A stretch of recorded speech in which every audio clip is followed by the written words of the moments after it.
പ്രേക്ഷകർക്കും നേരം വൈകുന്നേരത്തിലേക്ക് സ്വാഗതം. ഇന്നലെ സർക്കാർ അധികാരമേറ്റു. ഇന്ന് അവിടെ വകുപ്പുകൾ എന്താണ് എന്നതൊക്കെ അറിയാനുള്ള വലിയൊരു കാത്തിരിപ്പുണ്ട്. അതുമായി ബന്ധപ്പെട്ട വാർത്തകൾ ഉൾപ്പെടെ നമുക്ക് വിശദമായി നോക്കാം. എല്ലാ പ്രേക്ഷകർക്കും സ്വാഗതം.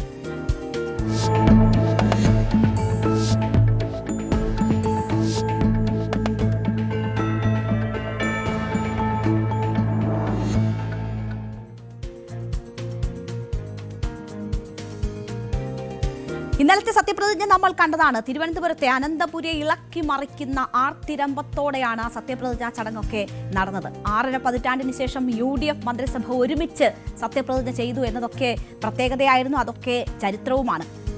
പക്ഷേ 24 മണിക്കൂർ പിന്നിട്ടിരിക്കുകയാണ്. പക്ഷേ മന്ത്രിമാർക്ക് വകുപ്പുകളായിട്ടില്ല. ചില വകുപ്പുകളുടെ കാര്യത്തിൽ ധാരണയിലെത്താനാകാത്തതാണ് 2ാം ദിവസവും വകുപ്പുകൾ സംബന്ധിച്ച വിജ്ഞാപനം പുറപ്പെടുവിക്കാൻ വൈകുന്നത് എന്നതാണ് മനസ്സിലാക്കുന്നത്. ഫിഷറീസ് വകുപ്പ് ആർക്ക് നൽകണമെന്ന കാര്യത്തിലാണ് പ്രധാനമായും ഇപ്പോൾ തർക്കം നിലനിൽക്കുന്നതെന്നാണ് സൂചന. അതുമായി ബന്ധപ്പെട്ട് ഈ ഔദ്യോഗിക വിജ്ഞാപനം ഇറക്കാനാകാതെ ഈ തീരുമാനം നീണ്ടുപോകുന്നതാണ് നമ്മൾ ഇപ്പോൾ കണ്ടുകൊണ്ടിരിക്കുന്നത്. അപ്പോൾ അതിന്റെ വിശദാംശങ്ങളിലേക്കാണ് ആദ്യം നമ്മൾ നേരം വൈകുന്നേരത്തിൽ കടക്കുന്നത്. UDF ഘടകകക്ഷികൾക്കിടയിലും കോൺഗ്രസിലും മന്ത്രിമാരുടെ വകുപ്പുകളിൽ തർക്കം തുടരുന്നു എന്നതാണ് നമ്മൾ കാണുന്നത്. ഫിഷറീസ് വകുപ്പ് ലീഗിന് നൽകി. ഉന്നത വിദ്യാഭ്യാസം കോൺഗ്രസ് ഏറ്റെടുക്കാനായിരുന്നു തുടക്കത്തിലെ ധാരണ. മുൻ കോൺഗ്രസ് സർക്കാരിന്റെ മന്ത്രിസഭകളിൽ പൊതുവിദ്യാഭ്യാസവും ഉന്നത വിദ്യാഭ്യാസവും ഒക്കെ ഒരുമിച്ച് ഒരു മന്ത്രിയുടെ കീഴിലാണ് ഉണ്ടായിരുന്നത്. ലീഗ് മന്ത്രിക്കായിരുന്നു പതിവായി ആ വകുപ്പിന്റെ ചുമതല ഉണ്ടായിരുന്നത്. എന്നാൽ കഴിഞ്ഞ ഇടത് സർക്കാരുകളുടെ കാലത്ത് വകുപ്പ് 2ആക്കി മാറ്റി. ഇത്തവണയും പൊതുവിദ്യാഭ്യാസവും ഉന്നത വിദ്യാഭ്യാസവും 2 വകുപ്പുകളായി തന്നെ തുടരാനാണ് പുതിയ സർക്കാർ തീരുമാനിച്ചത്. പൊതുവിദ്യാഭ്യാസം ലീഗിന് കൊടുക്കുകയും ഉന്നത വിദ്യാഭ്യാസം കോൺഗ്രസ് കൈകാര്യം ചെയ്യുകയും എന്നതായിരുന്നു ആദ്യ ധാരണ. ഉന്നത വിദ്യാഭ്യാസം വിട്ടുകൊടുക്കുമ്പോൾ തങ്ങൾക്ക് ഫിഷറീസ് വകുപ്പ് തരണം എന്നതായിരുന്നു ലീഗ് ആവശ്യപ്പെട്ടിരുന്നത്. എന്നാൽ ഫിഷറീസ് വകുപ്പ് ലീഗിന് നൽകുന്നതിൽ ലത്തീൻ സഭയ്ക്ക് വലിയ പ്രതിഷേധമുണ്ട്. കോൺഗ്രസ് മന്ത്രിമാരെ നിശ്ചയിച്ചപ്പോൾ അർഹമായ പരിഗണന ലഭിച്ചില്ലെന്ന പരിഭവം ലത്തീൻ സഭ പ്രതിനിധികൾ പ്രകടിപ്പിച്ചിരുന്നു. ലത്തീൻ വിഭാഗത്തിൽ നിന്ന് കോൺഗ്രസിന് മന്ത്രിമാരില്ലെങ്കിലും ഷിബു ബേബി ജോൺ ആ വിഭാഗത്തിൽ നിന്നാണ്. അതുകൂടി പരിഗണിച്ചുകൊണ്ടാണ് കോൺഗ്രസ് മന്ത്രിമാരെ നിശ്ചയിക്കുന്നതിൽ ധാരണയുണ്ടാക്കിയത്. എന്നാൽ ഫിഷറീസ് വകുപ്പ് ആ മേഖലയിലുള്ളവരെ കുറിച്ച് അറിവും പരിചയവും ഉള്ളവർക്ക് നൽകണമെന്ന ആവശ്യമാണ് ലത്തീൻ വിഭാഗം മുന്നോട്ട് വെച്ചിട്ടുള്ളത്. ഇത് പാലിക്കണമെങ്കിൽ ഫിഷറീസ് ലീഗിന് നൽകാൻ കഴിയില്ല. അങ്ങനെയെങ്കിൽ ഫിഷറീസ് എടുത്ത് ഉന്നത വിദ്യാഭ്യാസം മടക്കി നൽകണം എന്നതാണ് ലീഗ് ആവശ്യപ്പെടുന്നത്. വനം വകുപ്പ് മാറ്റി ഫിഷറീസ് എടുക്കുന്നതിനോട് RSPയിൽ നിന്ന് ഷിബു ബേബി ജോണിന് താല്പര്യമില്ല. ജലവിഭവത്തിനൊപ്പം ഒരു വകുപ്പ് കൂടി വേണമെന്ന് ജോസഫ് വിഭാഗവും ആവശ്യപ്പെട്ടു. സമുദായ പരിഗണന വെച്ച് എക്സൈസ് വകുപ്പ് നൽകിയതിൽ M. ലിജു അതൃപ്തി അറിയിച്ചു എന്ന തരത്തിലൊക്കെയുള്ള റിപ്പോർട്ടുകൾ പുറത്തുവരുന്നു. പിന്നാക്ക വിഭാഗങ്ങളിൽ നിന്നുള്ള മന്ത്രിമാർക്ക് സാമ്പത്തിക വിതരണ അധികാരമുള്ള വകുപ്പുകൾ നൽകണമെന്ന ഹൈക്കമാൻഡ് നിർദ്ദേശവും ചൂണ്ടിക്കാണിക്കുന്നുണ്ട്. ഉന്നത വിദ്യാഭ്യാസം മാറ്റുന്നതിൽ റോജി M. ജോണിന് എതിർപ്പുണ്ട് തുടങ്ങിയ വിവരങ്ങളൊക്കെയാണ് വരുന്നത്. എന്തായാലും ഇതിലൊക്കെ തട്ടി ഇപ്പോൾ തീരുമാനം നീണ്ടുപോകുന്ന ഒരു സാഹചര്യമാണ് ഉണ്ടായിട്ടുള്ളത്. മുന്നറിയിപ്പുമായി കത്തോലിക്ക കോൺഗ്രസ് രംഗത്ത് വരുന്നുണ്ട്. വിദ്യാഭ്യാസ ന്യൂനപക്ഷ വകുപ്പുകൾ കോൺഗ്രസ് ഏറ്റെടുക്കണമെന്നാണ് കത്തോലിക്ക കോൺഗ്രസ് ആവശ്യപ്പെട്ടിരിക്കുന്നത്. ദീർഘവീക്ഷണമുള്ള വിദ്യാഭ്യാസ രീതിയും വകുപ്പും ഇന്ന് കേരളത്തിന് ആവശ്യമാണെന്നും ക്രൈസ്തവ സമൂഹം ദീർഘവീക്ഷണത്തോടെ നടത്തിയ പ്രവർത്തനങ്ങളായിരുന്നു കോൺഗ്രസ് നവോത്ഥാനത്തിനും കേരള മോഡൽ വികസനത്തിനും കാരണമായതെന്നും കത്തോലിക്ക കോൺഗ്രസ് ഓർമ്മിപ്പിക്കുകയാണ്. വിദ്യാഭ്യാസ ന്യൂനപക്ഷ വകുപ്പുകളിൽ പൊതുസ്വീകാര്യമായ ക്രമീകരണങ്ങൾ ഉണ്ടായില്ലെങ്കിൽ ശക്തമായ പ്രതികരണങ്ങളിലേക്ക് കടക്കും എന്നതുകൂടിയാണ് ചൂണ്ടിക്കാട്ടുന്നത്. അപ്പോൾ ഇതാണ് സാഹചര്യം. എന്തായാലും അതുകൊണ്ട് തന്നെ ഈ തീരുമാനം വൈകുകയാണ്. ഇന്നലെ സത്യപ്രതിജ്ഞ ചെയ്ത് അധികാരമേറ്റ മന്ത്രിമാർ അവരുടെ വകുപ്പുകൾ എന്താണ് എന്നറിയാതെ നിൽക്കുന്ന ഒരു സാഹചര്യമാണ്. എന്തായാലും VD സതീശൻ കഴിഞ്ഞ ദിവസം പറഞ്ഞ വാക്കുകൾ കൂടി നമുക്കൊന്ന് കേട്ടിട്ട് തിരിച്ചെത്താം. വല്ലതും വൈകിയ റെക്കോർഡ് അല്ലേ? റെക്കോർഡ് സ്പീഡിലാണ് കാര്യങ്ങൾ പോണത്. റെക്കോർഡ് സ്പീഡിൽ എല്ലാ കാര്യങ്ങളും പോകുന്നു എന്നാണ് മുഖ്യമന്ത്രി ഇന്നലെ പറഞ്ഞത് എങ്കിൽ അതല്ല സാഹചര്യം എന്നതാണ് ഇപ്പോൾ മനസ്സിലാകുന്നത്. ആ ചർച്ചകൾ നീണ്ടുപോകുന്നു എന്നതാണ് അറിയാൻ കഴിയുന്നത്. വകുപ്പുകളുടെ കാര്യത്തിൽ അപ്പോൾ ഇനി മാറ്റങ്ങൾ ഉണ്ടാകുമോ എന്നതാണ് നോക്കിക്കാണേണ്ടത്. ആരോഗ്യ വകുപ്പിലെ സിസ്റ്റം ശരിയാക്കുമെന്ന് K. മുരളീധരൻ ഇന്ന് പറയുന്നുണ്ട്. അദ്ദേഹം ആ വകുപ്പ് ഏതാണ്ട് ഉറപ്പിച്ച മട്ടാണ്. ഒപ്പം ഇത് വൈകുന്നതിന്റെ കാരണവും അദ്ദേഹം ചൂണ്ടിക്കാട്ടുന്നു. അതായത് തർക്കമുണ്ട് എന്ന കാര്യം K. മുരളീധരൻ തന്നെ സ്ഥിരീകരിക്കുന്നു.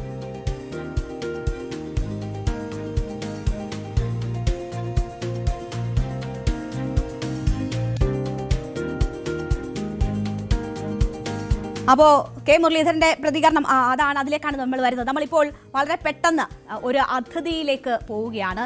നമുക്കൊപ്പം ഇപ്പോൾ മന്ത്രി എം ലിജു ചേരുകയാണ്.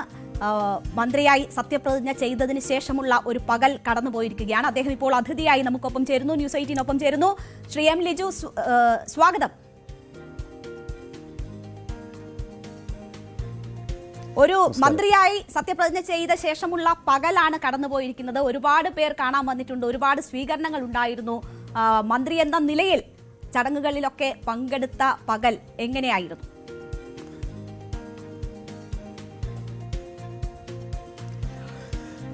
മന്ത്രി എന്ന നിലയിൽ ഔദ്യോഗികമായ ചടങ്ങുകളിൽ പങ്കെടുത്ത് തുടങ്ങിയിട്ടില്ല.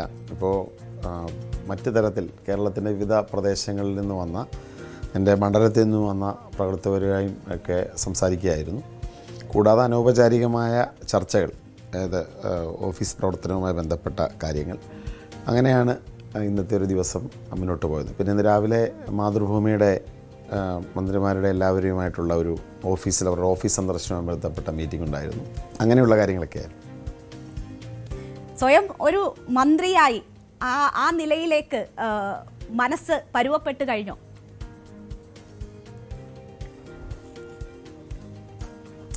അല്ല, അങ്ങനെ പ്രത്യേകിച്ച് അങ്ങനെ ഒരു മാറ്റത്തിൻ്റെ ആവശ്യം തന്നെ ഇല്ല എന്നുള്ളതാണ് എനിക്ക് തോന്നുന്നത്. മുമ്പ് എങ്ങനെയായിരുന്നോ അങ്ങനെ തന്നെയാണ്. ഒരു വ്യക്തി എന്ന നിലയിൽ അതനുസരിച്ച് മാറ്റങ്ങൾ ഉണ്ടാവേണ്ട കാര്യങ്ങളില്ല. പക്ഷെ കൂടുതൽ ഉത്തരവാദിത്വത്തോടു കൂടി, കൂടുതൽ കാര്യക്ഷമതയോടുകൂടി പ്രവർത്തിക്കാനുള്ള തയ്യാറെടുപ്പുകൾ നടത്തണം. അതാണ്, അത്രമാത്രമേ ഉള്ളൂ. അതല്ലാതൊരു വേറൊരു തരത്തിൽ ഇതുവരെ മന്ത്രിയല്ലായിരുന്നു, അല്ലെങ്കിൽ ഒരു വ്യക്തിയായിരുന്നു, ഒരു പൊതുപ്രവർത്തകനായിരുന്നു, ഇപ്പം മന്ത്രിയായി കഴിയുമ്പോൾ വേറൊരു മാറ്റം, അങ്ങനെയില്ല. ഒരു പ്രവർത്തന രംഗത്ത് കൂടുതൽ കാര്യക്ഷമതയോടെ പ്രവർത്തിക്കണമെന്നുള്ളത് മാത്രമേ ഒരു മാറ്റം എന്ന തരത്തിൽ മനസ്സിൽ സ്വീകരിച്ചിട്ടുള്ള ഒരു കാര്യം. ലിജു, താങ്കൾ ഇന്നലെ സത്യപ്രതിജ്ഞ ചെയ്തു. താങ്കൾ അതിൻ്റെ ആഹ്ലാദത്തിൽ നിൽക്കുമ്പോൾ തന്നെയാണ് മണ്ഡലത്തിൽ ആരെയാണോ തോൽപ്പിച്ചത് ആ എതിർ സ്ഥാനാർത്ഥി കരഞ്ഞോട്ടു പിടിച്ചാണ് ലിജു ജയിച്ചത് എന്ന് പറഞ്ഞൊരു വീഡിയോ സമൂഹ മാധ്യമത്തിൽ ഇട്ടത്. കരഞ്ഞോട്ടു പിടിച്ചു, മാത്രവുമല്ല തന്നെ വ്യക്തിഹത്യ ചെയ്യുന്ന നിലയിലായിരുന്നു പ്രചരണം എന്നും കൂടി പറഞ്ഞു. ആ നല്ല ഒരു ദിവസത്തിൻ്റെ ഒരു പ്രഭ ഇച്ചിരി കുറച്ചോ ആ വിമർശനങ്ങൾ?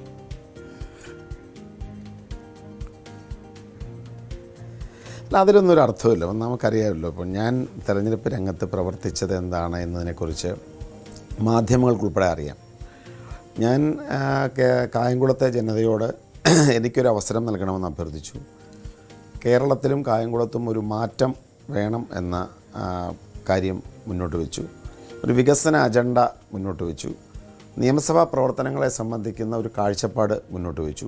ജനം അതിനെ അംഗീകരിച്ചു എന്നാണ് എനിക്ക് മനസ്സിലാക്കാൻ സാധിക്കുന്നത്. അതുകൊണ്ടാണ് CPMൻ്റെ വലിയ ശക്തി കേന്ദ്രങ്ങളിൽ പോലും വലിയ ഭൂരിപക്ഷം ലഭിക്കുകയും കായംകുളത്തിൻ്റെ നിയമസഭാ ചരിത്രത്തിലെ ഏറ്റവും വലിയ ഭൂരിപക്ഷത്തിലാണ് ഞാൻ വിജയിച്ചത്. അപ്പോൾ അതുകൊണ്ട് തന്നെ എൻ്റെ ഒരു ഫോക്കസ് എന്ന് പറഞ്ഞാൽ ഇനിയുള്ള കാലാവധി, അതായത് എൻ്റെ ടെന്യൂർ, നിയോജകമണ്ഡലത്തിന് ഏറ്റവും മികച്ച പ്രവർത്തനം ഉറപ്പുവരുത്തുക. ഇപ്പോൾ ഒരു മന്ത്രിസ്ഥാനം കൂടി പാർട്ടി മുന്നണി നൽകിയിട്ടുണ്ട്. അത് വളരെ ഉത്തരവാദിത്തത്തോടെ, സത്യസന്ധതയോടെ ഭാവി കേരളത്തിന് പ്രയോജനപ്പെടുത്തുന്ന രീതിയിൽ ചെയ്യുക. നാടിൻ്റെ നയരൂപീകരണത്തിൽ വളരെ ഒരു മന്ത്രിയുടെ രീതിയിൽ, ഒരു പൊതുപ്രവർത്തകൻ്റെ രീതിയിൽ പങ്കുവഹിക്കുക. ഇതിനപ്പുറത്ത് ഇതിൽ നിന്നും ഡൈവേർട്ട് ചെയ്യുന്ന തരത്തിലുള്ള ഒരു കാര്യത്തിലും പ്രതികരണം പോലും അർഹിക്കുന്നില്ല എന്നുള്ളതാണ് ഞാൻ ഈ വിഷയത്തിൽ വെച്ച് പുലർത്തുന്ന നിലപാട്. ഇതൊക്കെ തന്നെ ബഹുമാന്യായ എൻ്റെ എതിർ സ്ഥാനാർത്ഥിയെ സംബന്ധിച്ച് അവരുടെ തിരഞ്ഞെടുപ്പ് തോൽവിയുടെ കാരണങ്ങൾ അവരുടെ പാർട്ടിയെ തന്നെ ബോധ്യപ്പെടുത്തുക.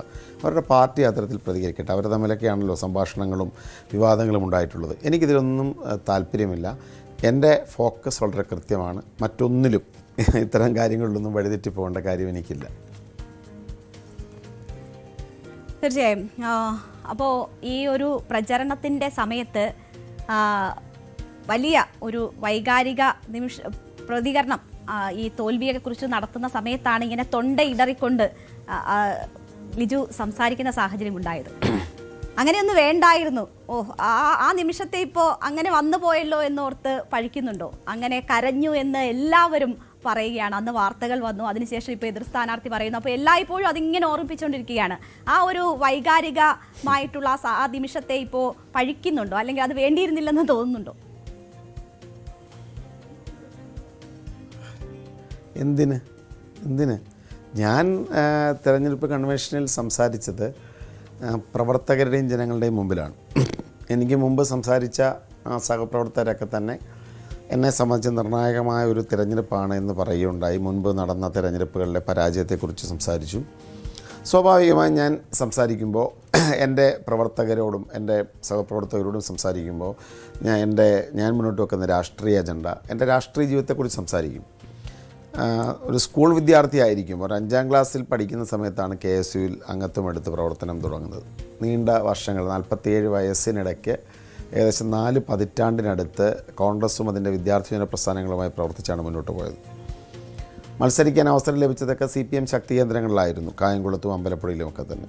G. സുധാകരനെ പോലെയുള്ള നേതാക്കന്മാരായിട്ടാണ് ആദ്യമായി മത്സരിച്ചത്. സ്വാഭാവികമായും 3 തെരഞ്ഞെടുപ്പ് പരാജയങ്ങളെക്കുറിച്ച് സംസാരിച്ചുകൊണ്ട് 4മതൊരു തവണ കൂടി മത്സരിക്കുമ്പോൾ എനിക്കൊരവസരം നൽകണം എന്ന് സംസാരിച്ചു. അത് ഞാൻ പറഞ്ഞത് ഇങ്ങനെയാണ്: ഞാൻ തെരഞ്ഞെടുപ്പ് രംഗത്ത് മത്സരിച്ചപ്പോഴും പൊതുപ്രവർത്തന രംഗത്തും സത്യസന്ധമായ ഒരു രാഷ്ട്രീയ പ്രവർത്തന ശൈലി വെച്ച് പുലർത്തിയിട്ടുണ്ട്.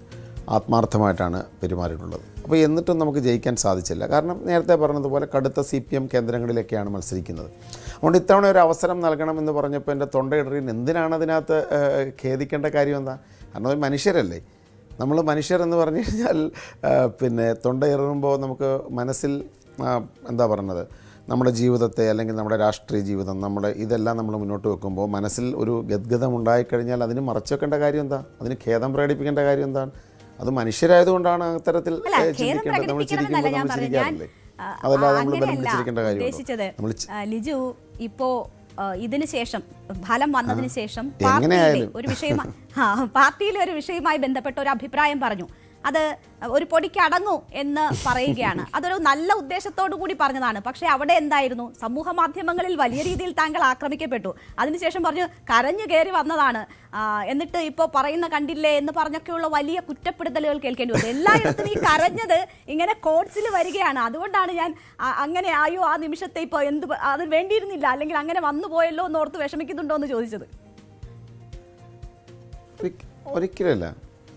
ഇല്ല. ഞാൻ അത് ആത്മാർത്ഥമായ ജനങ്ങളോട് സംസാരിച്ചാണല്ലോ. ഇപ്പോൾ കായംകുളം പോലെ ഒരു നിയമസഭാ മണ്ഡലം ഡീലിമിറ്റേഷന് ശേഷം ഒരിക്കലും കോൺഗ്രസ് ജയിച്ചിട്ടില്ലാത്ത, ലോക്സഭാ തെരഞ്ഞെടുപ്പുകളിൽ എല്ലാ സീറ്റുകളിലും ലീഡ് ചെയ്യുമ്പോൾ ലോക്സഭയിൽ കോൺഗ്രസ് ജയിക്കുമ്പോഴും പിന്നിൽ പോകുന്നൊരു സ്ഥലം, കടുത്ത CPM ഭൂരിപക്ഷ പ്രദേശങ്ങളുള്ളൊരു സ്ഥലം. അപ്പോൾ അവിടുത്തെ ഒരു ജനതയുടെ മുമ്പാകെ ഞാൻ ആത്മാർത്ഥമായി എൻ്റെ മനസ്സ് തുറന്ന് എൻ്റെ പൊതുപ്രവർത്തന ജീവിതം മുന്നോട്ട് വെച്ച് ഞാനിതുവരെ വെച്ച് പുലർത്തിയ നിലപാടുകൾ മുന്നിൽ വെച്ച് സംസാരിച്ചപ്പോൾ, വൈകാരികമായി സംസാരിച്ചപ്പോൾ തീർച്ചയായിട്ടും ജനം അതിൻ്റെ ആത്മാർത്ഥതയെ ഉൾക്കൊണ്ടിട്ടുണ്ട് എന്നാണ് എനിക്ക് മനസ്സിലാവുന്നത്. കൂടാതെ മാത്രമല്ല അതും ഒരു ഘടകമാണ്. കൂടാതെ മാറ്റത്തിന് വേണ്ടി പറഞ്ഞ കാര്യങ്ങൾ, ഞാൻ മുന്നോട്ട് വെച്ച വികസന രാഷ്ട്രീയ അജണ്ട, ഇതിനെയാണ് അംഗീകരിച്ചത്.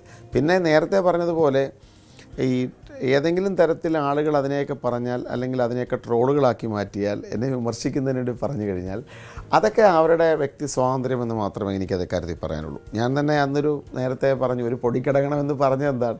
ഞാൻ വളരെ കൃത്യമായിട്ട് പറഞ്ഞതാണ്, കോൺഗ്രസ് എന്ന് പറഞ്ഞൊരു ജനാധിപത്യ പ്രസ്ഥാനമാണ്. വ്യത്യസ്തമായ പേരുകൾ ഉയർന്നു വരും. ആ പ്രസ്ഥാനത്തിലെ നേതാക്കന്മാരുടെ പേരുകൾ ഉയർത്തിക്കൊണ്ടുവരുന്നതിലും തെറ്റില്ല. പക്ഷേ അതിൻ്റെ പേരിൽ നേതാക്കന്മാരുടെ ഫ്ലെക്സ് കയറുക, KC വേണുഗോപാലിൻ്റെ ഫ്ലെക്സ് കയറുക, VD സതീശൻ്റെ ഫ്ലെക്സിൽ തുപ്പുക, രമേശ് ചെന്നിത്തലയെ ആക്ഷേപിക്കുക, ഇങ്ങനെയൊക്കെ തുടങ്ങുന്ന പ്രവണതകൾ അത് ഏത് ആരാധക വൃന്ദം ചെയ്താലും അവരൊരു പൊടിക്ക് അടങ്ങണം അല്ലെങ്കിൽ കുറച്ച് സംയമനം പാലിക്കണമെന്ന് പറഞ്ഞാൽ അതിനകത്ത് എന്തെങ്കിലും തെറ്റുണ്ടെന്ന് ഞാൻ കരുതുന്നില്ല. പക്ഷേ ഞാനത് കുറച്ച് അഗ്രസീവായിട്ടാണ് പറയുന്നത്. ഇപ്പം നമുക്ക് നേരത്തെ ഞാൻ പറഞ്ഞതുപോലെ മനസ്സിലൊരു മനസ്സിൽ തിങ്ങി നിൽക്കുന്ന ഒരു ആശങ്കകൾ, അല്ലെങ്കിൽ പറയുമ്പോൾ നമുക്കുള്ളിൽ ഗദ്ഗതം വരും എന്ന് പറഞ്ഞതുപോലെ ആത്മരോഷം ഉണ്ടാകുമ്പോൾ നമ്മുടെ ചില ശരീരഭാഷയിൽ പ്രതിഫലിക്കും. പക്ഷേ കൂടുതൽ രാഷ്ട്രീയ പ്രവർത്തനം ഞാൻ പരമാവധി എൻ്റെ ഇത്രയും വർഷത്തെ രാഷ്ട്രീയ ജീവിതത്തിൽ ഞാൻ പരമാവധി സംയമനവും അല്ലെങ്കിൽ സഹിഷ്ണുതയും വെച്ച് പുലർത്താനാണ് പലപ്പോഴും ശ്രമിച്ചിട്ടുള്ളത്. പക്ഷേ ഒരു നിമിഷം ചിലപ്പോൾ നമുക്ക് രോഷമുണ്ടാവും, സ്വാഭാവികമല്ലേ? അപ്പോൾ അതിൻ്റെ പേരിൽ ഇത്തരത്തിൽ ആരെങ്കിലും പറഞ്ഞു എന്നുകൊണ്ട് ഞാനെന്തിനെ ഖേദിക്കണം? അതൊക്കെ ഒരു മനുഷ്യനാവുമ്പോൾ തീർച്ചയായിട്ടും അത്തരത്തിൽ കൂടി പെരുമാറുന്നവരാകണം.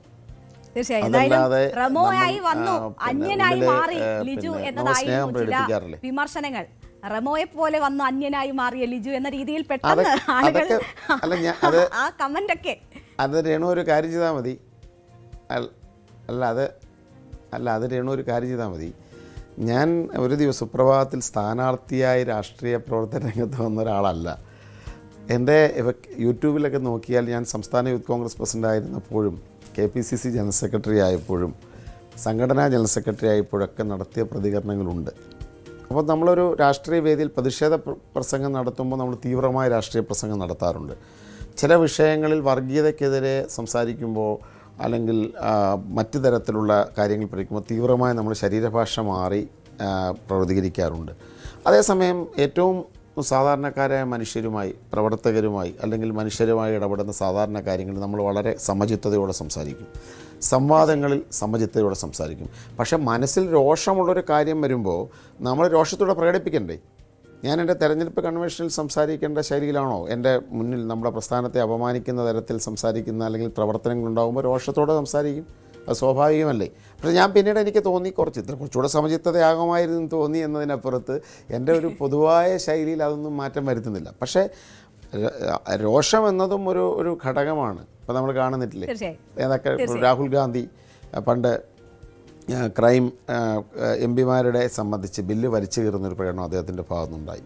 ഇന്ത്യൻ സൗമ്യനായ ഒരാളാണ്. ഇന്ത്യൻ പാർലമെൻറ്റിൽ സംസാരിക്കുമ്പോൾ ഏറ്റവും സൗമ്യനായി നിൽക്കുന്ന ശ്രീ രാഹുൽ ഗാന്ധി രൂക്ഷമായി സംസാരിക്കുന്നത് നമ്മൾ കണ്ടിട്ടില്ലേ? ശ്രീ ഉമ്മൻചാണ്ടി കേരളം കണ്ട ഏറ്റവും സൗമ്യനായ രാഷ്ട്രീയ പ്രവർത്തനം, എത്രയോ നമ്മുടെ നിയമസഭയിൽ അതിശക്തമായി സംസാരിച്ചിട്ടുണ്ട്. ഇതിന് ശരീരഭാഷ മാറ്റം ഉണ്ടാകാറില്ലേ? അപ്പോൾ അതൊക്കെ ഒരു വ്യക്തിയെ സംബന്ധിച്ച് ഒരാളിൻ്റെ എപ്പോഴും ശൈലി ഒരുപോലെയല്ല. നമുക്ക് ആത്മരോഷം ഉണ്ടാകുമ്പോൾ, സമൂഹത്തിലുണ്ടാകുന്ന കാര്യങ്ങൾ നമ്മുടെ ശരീരഭാഷയിൽ കുറച്ചൊക്കെ മാറ്റം വരും. പക്ഷേ ഞാൻ കൂടുതലും അന്ന് പറഞ്ഞതിന് ശേഷവും ഞാൻ കൂടുതൽ ആലോചിച്ചപ്പോൾ കൂടുതൽ സമചിത്തത പുലർത്താൻ ശ്രമിക്കണമെന്നൊരു കാഴ്ചപ്പാട് എനിക്കുണ്ട്. പരമാവധി അങ്ങനെ തന്നെയാണ്. പക്ഷേ രോഷവും ദുഃഖവും സന്തോഷവുമൊക്കെ ഒരു മനുഷ്യൻ്റെ ജീവിതത്തിൻ്റെ ഭാഗങ്ങളാണ് എന്നാണ് ഞാൻ കരുതുന്നത്. പക്ഷെ നമ്മളെ ഒരു സാധാരണക്കാരനോട് ലിജു പറഞ്ഞതിൽ നിന്ന് എനിക്ക് മനസ്സിലാകുന്നത് ആ ഒരു തിരുത്തിനുള്ള ഒരു സാഹചര്യം ആ വിമർശനങ്ങളിൽ നിന്ന് പോലും ഉൾക്കൊള്ളുന്നു എന്ന്. തീർച്ചയായും ലിജു പരാജയത്തെ കുറിച്ച് പറഞ്ഞിട്ടുണ്ടല്ലോ. ഈ പരാജയങ്ങൾ വിഷമിപ്പിച്ചതിനെ കുറിച്ച് പറഞ്ഞുകൊണ്ട് ഓക്കെ പറഞ്ഞു നിർത്തോ. അല്ല, ഞാനതെൻ്റെ ഒരു പ്രവർത്തന ശൈലിയുടെ എൻ്റെ ജീവിതത്തിൻ്റെ ഭാഗമായി ഞാൻ സ്വീകരിച്ചിട്ടുള്ളൊരു കാര്യമാണ്. അതായത് മനുഷ്യൻ ഓരോ നിമിഷവും നവീകരിക്കപ്പെടണമെന്നുള്ളതാണ് എൻ്റെ രാഷ്ട്രീയത്തിൻ്റെയും വ്യക്തി ജീവിതത്തിൻ്റെയും കാഴ്ചപ്പാട്. നമ്മൾ 10 വർഷം മുമ്പുള്ളൊരു മനുഷ്യനല്ല നമ്മളെ ശേഷം. നമ്മൾ ഓരോ സമയത്തും നമുക്ക് ഉണ്ടാകുന്ന പാളിച്ചകൾ എന്താണ്? നമ്മുടെ സഹിഷ്ണുതയുടെ അംശം വർദ്ധിപ്പിക്കണം, നമ്മുടെ അനുകമ്പയുടെ അംശം വർദ്ധിപ്പിക്കണം, നമ്മുടെ പഠനത്തിൽ നമ്മൾ കൂടുതൽ കാര്യങ്ങൾ ചെയ്യണം, നമ്മുടെ പെരുമാറ്റത്തിൽ കൂടുതൽ മെച്ചപ്പെടണം, നമ്മുടെ സംഭാഷണങ്ങൾ കൂടുതൽ ഇതങ്ങനെയാണ് ആഗ്രഹിക്കുന്നത്. അപ്പോൾ എൻ്റെ ഒരു സംഭാഷണത്തിൽ ഞാനിങ്ങനെ സംസാരിച്ചപ്പോൾ എന്നെ സ്നേഹിക്കുന്നവർ തന്നെ പറഞ്ഞു, ലിജു കുറച്ചുകൂടെ സമയത്തിലൂടെ സംസാരിക്കാമായിരുന്നു, ഇത്രയും ദോഷപ്രകടനത്തിൻ്റെ ആവശ്യമില്ല, ഉപയോഗിച്ച വാക്കുകൾ ചിലപ്പോൾ അത് മിസ്ഇൻറ്റർപ്രറ്റ് ചെയ്തേക്കാം. തീർച്ചയായിട്ടും ഞാൻ പോസിറ്റീവായിട്ട് എടുത്തേ. അപ്പോൾ സ്വാഭാവികമായ ഒരു മന്ത്രി എന്ന നിലയിൽ ഈ പ്രവർത്തിക്കുമ്പോൾ എനിക്കത് കൂടുതൽ മികച്ച ഒരു ഉൾക്കാഴ്ച നൽകിയിട്ടുണ്ട്. കൂടുതൽ സമയത്തോടെ സംസാരിക്കാൻ എനിക്കൊരു പ്രേരണയായിട്ടുണ്ട്. അത് നന്നായി എന്നാണ് എൻ്റെ അഭിപ്രായം. അത്തരം വിമർശനങ്ങൾ പിന്നെ ചിലർ വിമർശിക്കാൻ വേണ്ടി വിമർശിക്കും, അസഭ്യം പറയും. ഇപ്പം നവമാധ്യമങ്ങളിൽ എത്രയോ ഫേക്ക് അക്കൗണ്ടുകൾ അസഭ്യം പറയുന്നവരുണ്ട്. അപ്പം നമുക്ക് അവരെ ഒന്നും തിരുത്താൻ സാധിക്കില്ല. ഓരോ മനുഷ്യർക്കും ഓരോ തരത്തിലാണ് ഓരോ വ്യക്തികൾ. അവരും നവീകരിക്കപ്പെടട്ടെ എന്നാണ് എനിക്ക് ആശംസിക്കാനുള്ളത്. ശരി, നമുക്ക് അതൊക്കെ വിടാം. ഇനിയിപ്പോൾ മന്ത്രി ആയിരിക്കുകയാണല്ലോ. നേരത്തെ ഈ തുടർ പരാജയങ്ങളെ കുറിച്ച് പറഞ്ഞപ്പോൾ വേദനിപ്പിച്ച അനുഭവം പറഞ്ഞിട്ടാണല്ലോ എന്തായാലും ഈ കരച്ചിലേക്ക് പോയത്.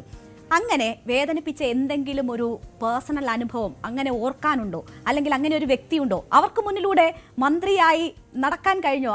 അതിൻ്റെ ഒരു മധുര പ്രതികാരം കഴിഞ്ഞോ ഇതിനകം ഈ 24 മണിക്കൂർ കഴിയുമ്പോഴേക്ക്?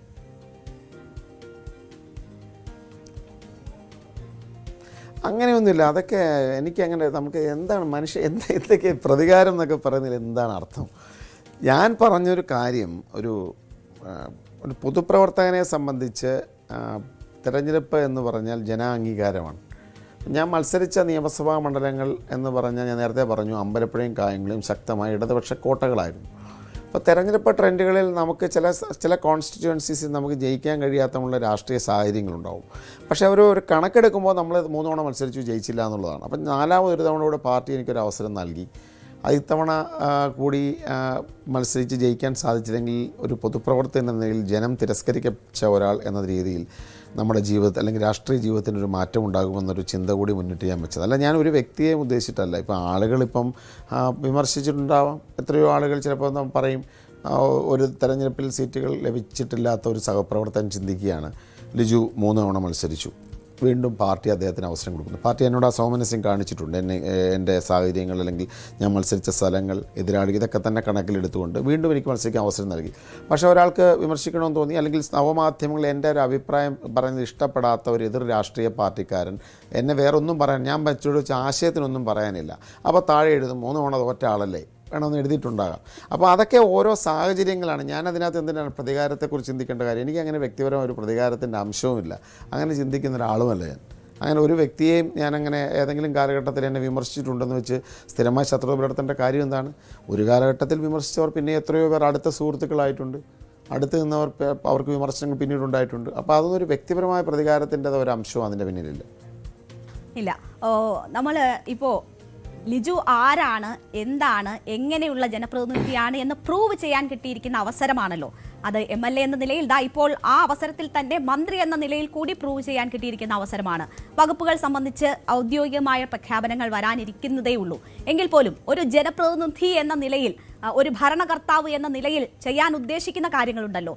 അങ്ങനെ ജനങ്ങൾക്ക് നൽകാൻ കഴിയുന്ന ഉറപ്പ് എന്താണ്? എന്തിനായിരിക്കും ഏറ്റവും പ്രാമുഖ്യം നൽകുക?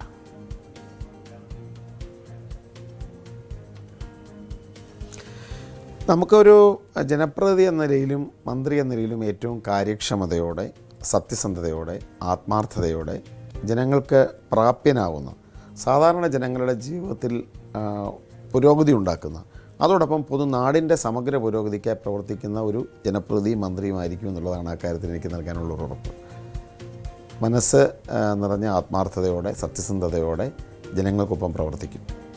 വിഷയങ്ങളെ കാര്യമായി പഠിക്കും. എനിക്കൊരു വകുപ്പ് ലഭിച്ചാൽ തീർച്ചയായിട്ടും അതിനെക്കുറിച്ച് ആഴത്തിൽ പഠിച്ച് എനിക്കറിയാവുന്ന കാര്യങ്ങൾക്കൊപ്പം തന്നെ കൂടുതൽ എന്നേക്കാൾ മികച്ച ആ വിഷയത്തിൽ അറിവുള്ളവരുമായി സംസാരിക്കുകയും ജനങ്ങൾ ഇതിൻ്റെ നേരിട്ട് അതുമായി ബന്ധപ്പെട്ട ഇമ്പാക്റ്റ് ഉണ്ടാകുന്ന, ആർക്കാണോ അതുമായി ബന്ധപ്പെട്ട ഫലങ്ങൾ അനുഭവിക്കപ്പെടുന്ന ജനതയുമായി കൂടി സംസാരിച്ച് തീർച്ചയായിട്ടും നയങ്ങൾ രൂപീകരിക്കുമെന്നുള്ളതാണ് എനിക്ക് ആ കാര്യത്തിൽ പറയാനുള്ളത്. ഇതിപ്പോൾ താങ്കൾ ഈ വിഷയങ്ങൾ കൃത്യമായി പഠിക്കുന്ന, ആഴത്തിൽ പഠിക്കുന്ന, അങ്ങനെ പഠിച്ച് പ്രതികരിക്കാനും പ്രവർത്തിക്കാനും ഇഷ്ടപ്പെടുന്ന ആളാണ് എന്ന് ചുരുങ്ങിയ അല്ലെങ്കിൽ ഈ പരിചയം കൊണ്ട് തന്നെ നമുക്കറിയാം, അല്ലെങ്കിൽ ലിജു എന്ന രാഷ്ട്രീയക്കാരനെ മനസ്സിലാക്കിയതിൽ നിന്നറിയാം. ഇതിപ്പോൾ പാഠപുസ്തകം കിട്ടാത്ത വിദ്യാർത്ഥിയെ പോലെ കാത്തിരിക്കുകയാണോ? അതിന്ന് വന്നിരുന്നെങ്കിൽ പഠിച്ചു തുടങ്ങാമായിരുന്നു എന്ന് വകുപ്പ് വൈകുമ്പോൾ?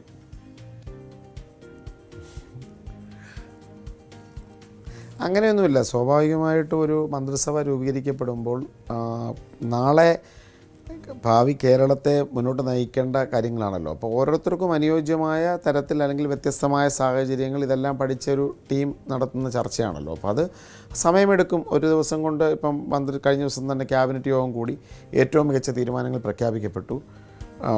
ആശാവർക്കർമാരുടെ പ്രശ്നത്തിന് പരിഹാരങ്ങൾക്ക് തുടക്കമായി. അംഗൻവാടി വർക്കർമാർ, KSRTC ബസ്സിനെ സംബന്ധിച്ച കാര്യങ്ങൾ, യാത്രയെ സംബന്ധിച്ച കാര്യങ്ങൾ. അപ്പോൾ ഒരു നല്ല ട്രാക്കിലാണ്. അപ്പോൾ ചർച്ചകൾ അനിവാര്യമല്ലേ? Better late than never എന്നുള്ളതാണല്ലേ.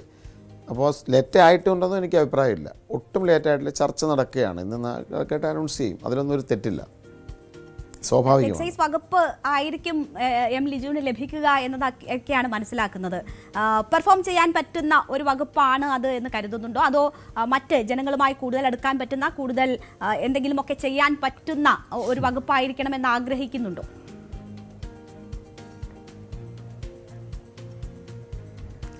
ഞാൻ പറഞ്ഞല്ലോ, വകുപ്പ് ഏതാണെന്ന് എനിക്കറിയില്ല ലഭിക്കാൻ പോകുന്ന വകുപ്പ് എന്താണെങ്കിലും അതിനെ നമ്മളെങ്ങനെ ഉപയോഗിക്കുന്നു എന്നുള്ളതാണ് അതിലെ ഏറ്റവും പ്രധാനപ്പെട്ട ഘടകം.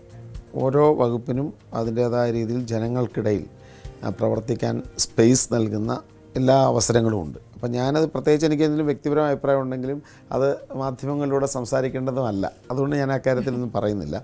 ഏത് വകുപ്പാണെങ്കിലും ജനോപകാരപ്രദമായി ഇടപെടുക, വളരെ കാര്യക്ഷമമായി ഇടപെടുക, അതാണ് എനിക്ക് ആ വിഷയത്തിലുള്ള എൻ്റെ സമീപനം.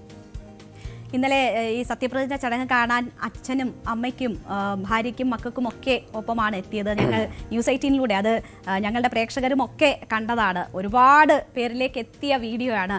ലിജു കുടുംബസമേതം ആ സത്യപ്രതിജ്ഞ ചടങ്ങിന് പോകുന്നത്. അച്ഛൻ 4 പതിറ്റാണ്ട് മുൻപ് രമേശ് ചെന്നിത്തല മന്ത്രിയായിരുന്നപ്പോൾ ആ സ്റ്റാഫിലൊപ്പം ഉണ്ടായിരുന്നതാണല്ലോ. അന്ന് വിദ്യാർത്ഥിയായിരുന്നു ലിജു. ഈ മന്ത്രിമാർ ജീവിതം, അവരുടെ പ്രവർത്തനങ്ങൾ, ഇത് അങ്ങനെ ഇൻസ്പയർ ചെയ്തിട്ടുണ്ടോ? എന്തെങ്കിലും ഒരു കാലത്ത് ഞാനും മന്ത്രിയാകും എന്ന് ആ കുട്ടിയായിരുന്ന ലിജു ഓർത്തിട്ടുണ്ടോ?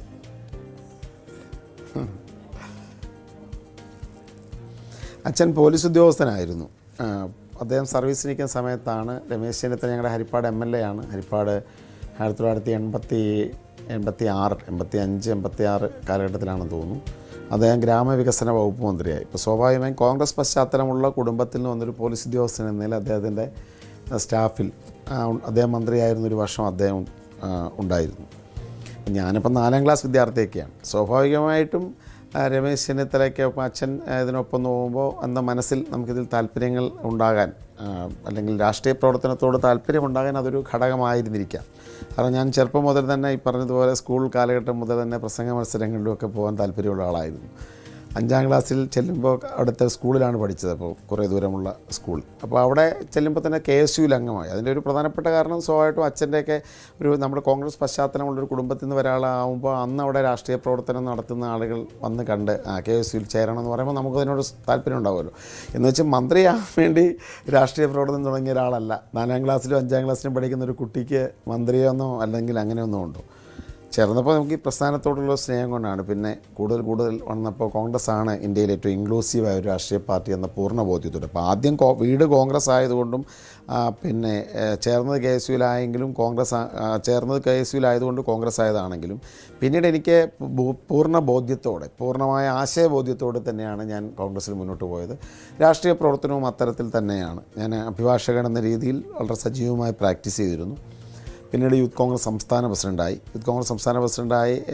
നിൽക്കുന്ന സമയത്തും പിന്നീടും ഇപ്പോഴും അഭിഭാഷക വൃത്തി ഞങ്ങളുടെ ഒരു ഓഫീസ് വളരെ സജീവമായിട്ട് പ്രവർത്തിച്ചാണ് മുന്നോട്ട് കൊണ്ടുപോയത്. നേരിട്ട് എനിക്ക് എപ്പോഴും പറ്റില്ലെങ്കിലും ഞങ്ങളുടെ ഒരു ലോ ഫേം വെച്ചാണ് ഞങ്ങൾ കുറേ കാലം മുന്നോട്ടും അത്തരത്തിൽ പോയത്. അപ്പോൾ എന്നെ സംബന്ധിച്ച് ചെറുപ്പത്തിൽ അത്തരത്തിൽ ഒരു പശ്ചാത്തലം തീർച്ചയായിട്ടും അത് രാഷ്ട്രീയ പ്രവർത്തനത്തിലുള്ള ഒരു താല്പര്യം ഉണ്ടാക്കിയിട്ടുണ്ടെന്ന കാര്യത്തിൽ സംശയമൊന്നും വേണ്ട. മന്ത്രിയാകുമെന്ന് കരുതിയിട്ടല്ല.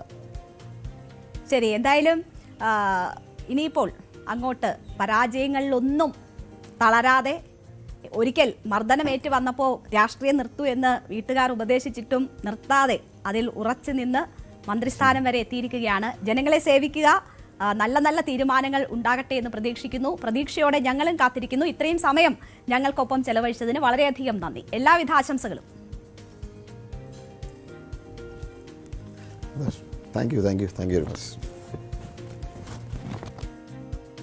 അപ്പോൾ മന്ത്രി M. ലിജുവിൻ്റെ ഭാവിയും എന്താണ് അദ്ദേഹം ഭാവിയിൽ പ്രവർത്തിക്കാൻ പോകുന്നത്, അദ്ദേഹം വന്ന വഴികൾ, അതിനെക്കുറിച്ചൊക്കെയുള്ള വിശേഷങ്ങൾ പങ്കുവെക്കുമായിരുന്നു നമുക്കൊപ്പം. നമുക്കൊരു ചെറിയ ഇടവേള എടുക്കാം. അതിനുശേഷം മറ്റൊരു മന്ത്രി നമുക്കൊപ്പം അതിഥിയായി ചേരും. ആ വിശേഷങ്ങളിലേക്ക് കടക്കാം.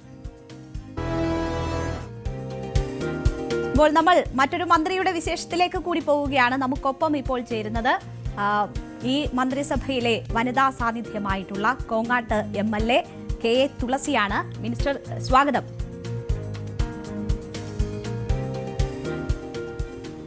Thank you.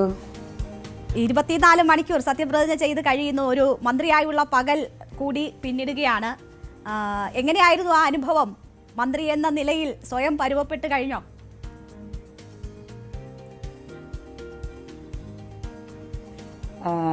ഇന്ന് രാവിലെ ഒരുപാട് വർഷക്കാലം കേരളത്തിലെ മുഖ്യമന്ത്രിയായും അതുപോലെ തന്നെ കേന്ദ്ര മന്ത്രിയായും അതുപോലെ കോൺഗ്രസിൻ്റെ സമുന്നത നേതാവായിട്ടുള്ള ആന്റണി സാറിനെയും അതുപോലെ തന്നെ രമേശ് ചെന്നിത്തല സാറിനെയും ഒക്കെ നേരിട്ട് ചെന്ന് കണ്ടു. ഉച്ചയ്ക്ക് ശേഷം CM-നെ നേരിട്ട് ചെന്ന് കണ്ടു. അതുപോലെ തന്നെ അലോട്ട് ചെയ്തിട്ടുള്ള ഓഫീസിൽ കാര്യങ്ങളൊക്കെ ചെന്ന് കാണാനായിട്ട് സാധിച്ചു. പ്രധാനമായിട്ടും ഈ പോർട്ട്ഫോളിയോസ് ഒഫീഷ്യലി പ്രഖ്യാപിക്കുന്നതേ ഉള്ളൂ. സ്വാഭാവികമായിട്ടും പൊതുവായി സ്റ്റാഫുകളെയൊക്കെ പരിചയപ്പെടാനും പിന്നെ നമ്മുടേതായിട്ടുള്ള കുറേ കാര്യങ്ങൾ മനസ്സിലാക്കാനുമൊക്കെയാണ് ഇന്നത്തെ ദിവസം പ്രയോജനപ്പെടുത്തിയത്. തീർച്ചയായും ജില്ലയിൽ നിന്നുള്ള 2 പതിറ്റാണ്ടിന് ശേഷമുള്ള ആദ്യ മന്ത്രിയാണ്, വനിതാ മന്ത്രി എന്ന പ്രത്യേകത. അങ്ങനെയൊക്കെയുള്ളൊരു ചരിത്രം കൂടി ഉണ്ട് ഈ തെരഞ്ഞെടുപ്പിൽ. വലിയ പ്രതീക്ഷയായിരിക്കുമല്ലോ ജനങ്ങൾക്കുള്ളത്. അത് ഒരു വലിയ ബേർഡനാണോ, അല്ലെങ്കിൽ ഈ ആളുകൾ ഒരുപാട് പ്രതീക്ഷിക്കും എന്നത് ഒരു ഭാരമാണോ, അല്ലെങ്കിൽ അതൊരു വലിയ ബാധ്യതയാകുമോ?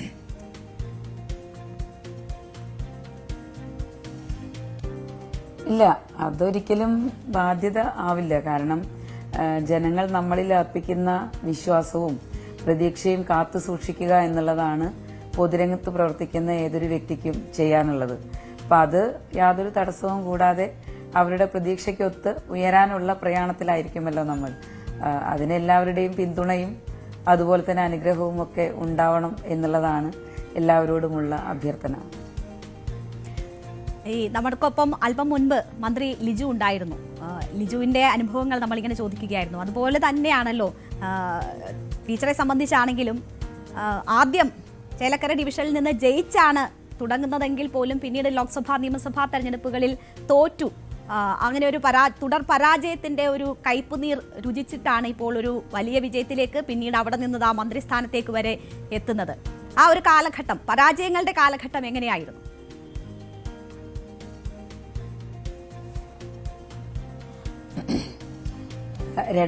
ലാണ് ഞാൻ തൃശൂർ ജില്ലാ പഞ്ചായത്തിലേക്ക് ചേലക്കര ഡിവിഷനിൽ നിന്നും മത്സരിച്ച് വിജയിച്ചത്. വലിയ ഭൂരിപക്ഷം എനിക്കന്ന് ജനങ്ങൾ തന്നു.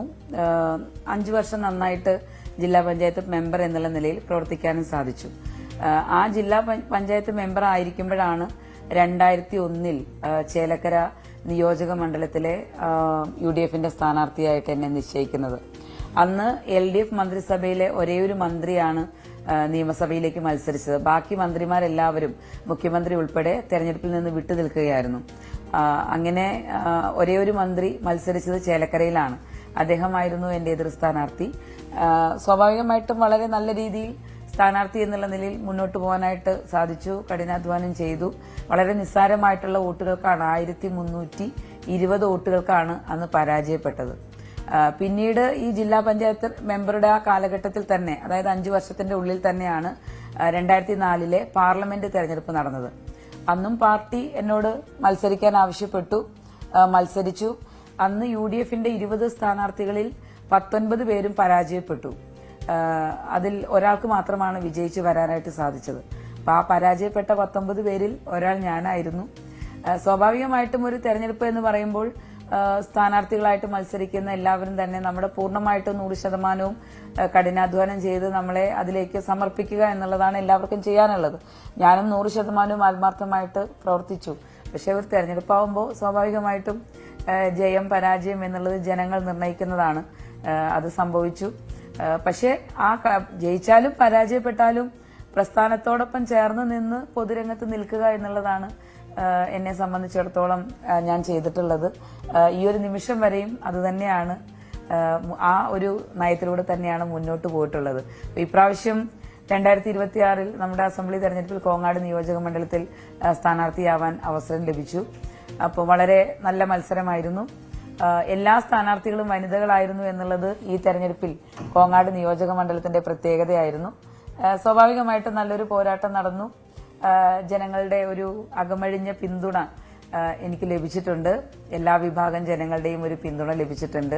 അപ്പൊ അതിന്റെ അടിസ്ഥാനത്തിലാണ് വിജയിച്ചു വരാനായിട്ട് സാധിച്ചത്. മണ്ഡല രൂപീകരണത്തിന് ശേഷം UDFന്റെ ആർക്കും അവിടെ വിജയിച്ചു വരാനായിട്ട് സാധിച്ചിട്ടില്ല. ഈ മണ്ഡലത്തിന് തൊട്ടു മുൻപ് ശ്രീകൃഷ്ണപുരം മണ്ഡലമായിരുന്നു. അന്നും കുറച്ച് വർഷങ്ങളായിട്ട് അത് തന്നെയായിരുന്നു അവസ്ഥ. അപ്പൊ സ്വാഭാവികമായിട്ടും ഒരുപാട് വർഷത്തിന് ശേഷം UDFന്റെ ഒരു പ്രതിനിധി അവിടെ വിജയിച്ചു വരുന്നു എന്നുള്ളത്, അതിനൊരു നിമിത്തമാവാൻ കഴിഞ്ഞു എന്നുള്ളത് എന്നെ സംബന്ധിച്ച് വ്യക്തിപരമായും രാഷ്ട്രീയമായും വളരെ അഭിമാനവും സന്തോഷവും പകരുന്ന ഒരു അനുഭവമാണ്. തീർച്ചയായും ടീച്ചർ, ഇതിപ്പോ പാലക്കാടിനെ സംബന്ധിച്ച് നോക്കിയാൽ ഈ പിന്നാക്ക മേഖലകൾ അട്ടപ്പാടി, പറമ്പിക്കുളം ഒക്കെ ഉൾപ്പെടുന്നതാണ് പാലക്കാട് ജില്ല.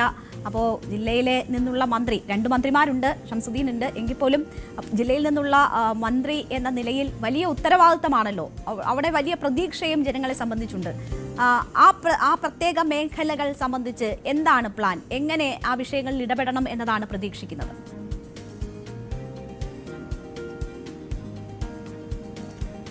ഞാനൊരു വ്യക്തിപരമായിട്ട് പറയുകയാണെങ്കിൽ ഞാനൊരു സാധാരണ കുടുംബത്തിൽ ജനിച്ചു വളർന്ന ഒരു വ്യക്തിയാണ്. പട്ടിണിയും പ്രയാസവും സാധാരണക്കാരന്റെ ജീവിതത്തിൽ വരാവുന്ന ബുദ്ധിമുട്ടുകളും അതെല്ലാം തന്നെ വ്യക്തമായിട്ട് എന്റെ അനുഭവത്തിലൂടെ തന്നെ അറിയുന്ന ഒരു വ്യക്തിയാണ്.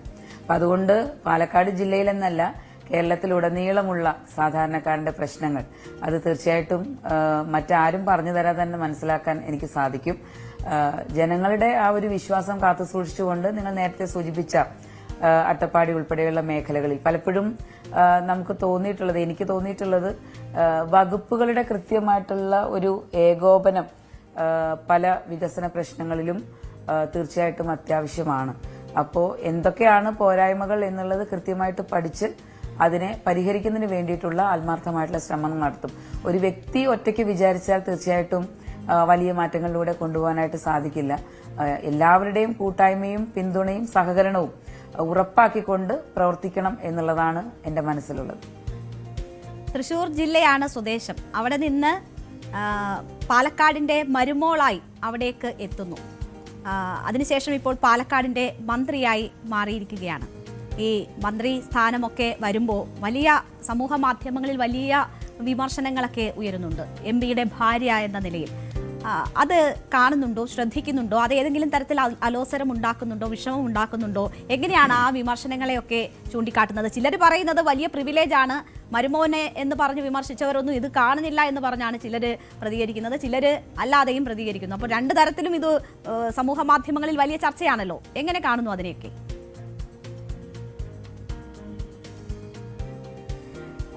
വിമർശിക്കുന്നവർ ഒരു കാര്യം ചിന്തിക്കണം, പ്രവർത്തിച്ചു തുടങ്ങി ആ പ്രവർത്തനത്തിൽ എന്തെങ്കിലും പോരായ്മകൾ വന്നാൽ വിമർശിക്കണം, അല്ലാതെ വിമർശിക്കുന്നതിൽ അടിസ്ഥാനമില്ല.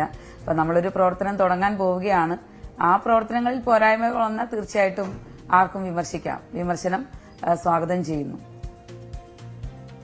ഇതിപ്പോ മരുമോനെ വിമർശിച്ചത് നിങ്ങൾ പ്രവർത്തനം നോക്കിയാണോ എന്നതായിരിക്കും മറ്റ് രാഷ്ട്രീയ പാർട്ടികൾ നോക്കുന്നത്. ഇവിടെ ഇപ്പോൾ V K Sreekandan M P ഒരു മന്ത്രിയായി സത്യപ്രതിജ്ഞ ചെയ്ത ശേഷമുള്ള ഫേസ്ബുക്കിൽ ഒരു പോസ്റ്റ് ഇട്ടു. ആദ്യം അദ്ദേഹം നിയുക്ത മന്ത്രിക്കൊപ്പം എന്ന് പറഞ്ഞാണ് പോസ്റ്റ് ഇടുന്നത്. പക്ഷെ പിന്നീട് അത് എഡിറ്റ് ചെയ്ത് സഹധർമ്മിണി എന്നത് കൂടി ചേർത്തു.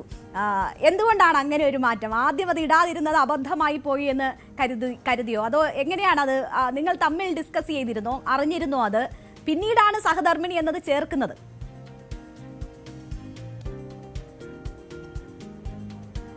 ഇല്ല, ഞാൻ സാമൂഹ്യ മാധ്യമങ്ങൾ ശ്രദ്ധിക്കാനായിട്ട് ഇന്നലെയും ഇന്നും സാധിച്ചിട്ടില്ല. ഞാൻ തീർച്ചയായിട്ടും അദ്ദേഹത്തോട് ചോദിക്കാം, ഞാനത് കണ്ടിട്ടില്ല. അത് എന്തിന് അത് മറച്ചു വെക്കണം? സ്വന്തം കഴിവിലൂടെ രണ്ട് MP ആയും ഇപ്പോൾ MLA ആയും മന്ത്രിയായും തെരഞ്ഞെടുക്കപ്പെട്ടവരാണ്. അപ്പോൾ എന്തിന് അത് മറച്ചു വെക്കണം എന്ന വിമർശനങ്ങൾ ഉയർന്നപ്പോഴാണ് എന്ന് തോന്നുന്നു അത് എഡിറ്റ് ചെയ്ത് സഹധർമ്മിണിക്കൊപ്പം എന്ന് MP മാറ്റിയതെന്നാണ് ഞാൻ മനസ്സിലാക്കുന്നത്. ഞാൻ ഈ വിമർശനം പക്ഷേ ഈ തെരഞ്ഞെടുപ്പിന്റെ സ്ഥാനാർത്ഥി നിർണയ സമയത്തൊന്നും ഉണ്ടായിട്ടില്ല, അല്ലേ? മന്ത്രിസ്ഥാനം കിട്ടിയപ്പോഴാണ് ഈ വിമർശനം ഇങ്ങനെ ഈ നിലയിൽ ഉണ്ടായിട്ടുള്ളത്. അങ്ങനെ തോന്നിയിട്ടുണ്ടോ?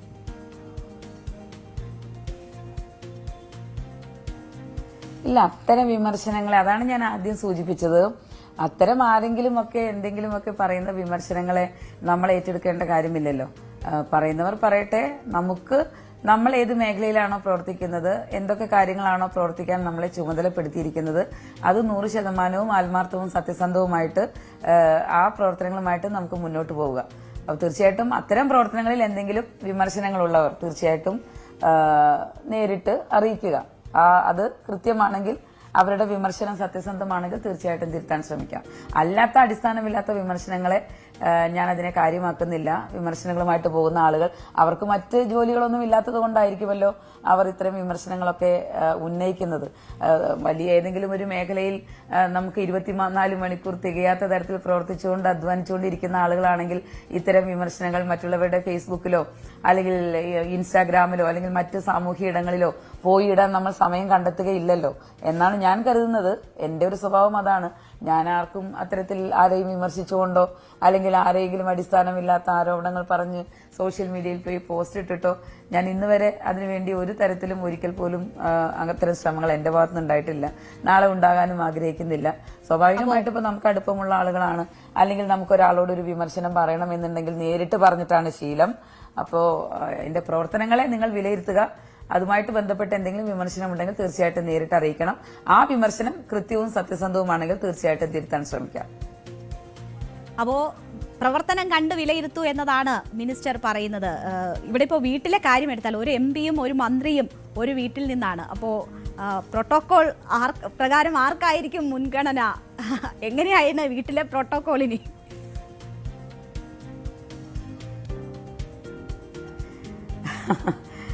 വീട്ടിൽ പ്രോട്ടോകോൾ ഇല്ലല്ലോ. അവിടെ വീട് എന്ന് പറയുന്നത് സ്നേഹത്തിലും പരസ്പര ബഹുമാനത്തിലും അധിഷ്ഠിതമായിട്ടുള്ള ഊഷ്മളമായ ഒരു ബന്ധം നിലനിൽക്കുന്ന ഒരു സ്ഥലമാണ് നമ്മുടെ എല്ലാവരുടെയും വീട് എന്ന് പറയുന്നത്.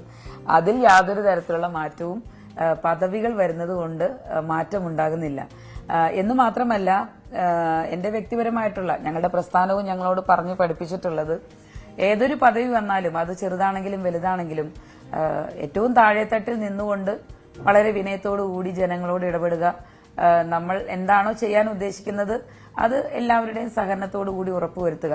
കാരണം ഒരു ജനാധിപത്യം എന്ന് പറയുമ്പോൾ അതിൽ ജനങ്ങൾക്കാണ് ഏറ്റവും ശക്തി എന്ന് പറയുന്നത്. ജനങ്ങളാണ് അവിടുത്തെ അധികാരികളും യജമാനന്മാരും. ആ ഒരു ഉത്തമ ബോധ്യം നമ്മുടെ മനസ്സിലുണ്ടെങ്കിൽ നമുക്ക് പ്രോട്ടോകോൾ ഒന്നും ബാധകമല്ല എന്നുള്ളതാണ് എനിക്ക് തോന്നിയിട്ടുള്ളത്, എന്റെ വ്യക്തിപരമായിട്ടുള്ള അഭിപ്രായം. മിനിസ്റ്റർ, നമ്മൾ ഈ മന്ത്രിസഭയിലേക്ക് തന്നെ തിരിച്ചു വന്നാൽ 2 വനിതാ മന്ത്രിമാരാണ്. അത് മതിയോ? വനിതാ പ്രാതിനിധ്യം ഇത്ര മതിയോ? രാഹുൽ ഗാന്ധി ഇവിടെ വന്നിട്ട് പോയത് കേരളത്തിനൊരു വനിതാ മുഖ്യമന്ത്രി വേണമെന്ന് പറഞ്ഞിട്ട് പോയതാണ്. അതിനുശേഷവും വരുമ്പോൾ 2 മന്ത്രിമാർ എന്നതിലേക്ക് ചുരുങ്ങുകയാണ്. എന്താണ് അതിലെ വ്യക്തിപരമായ അഭിപ്രായം?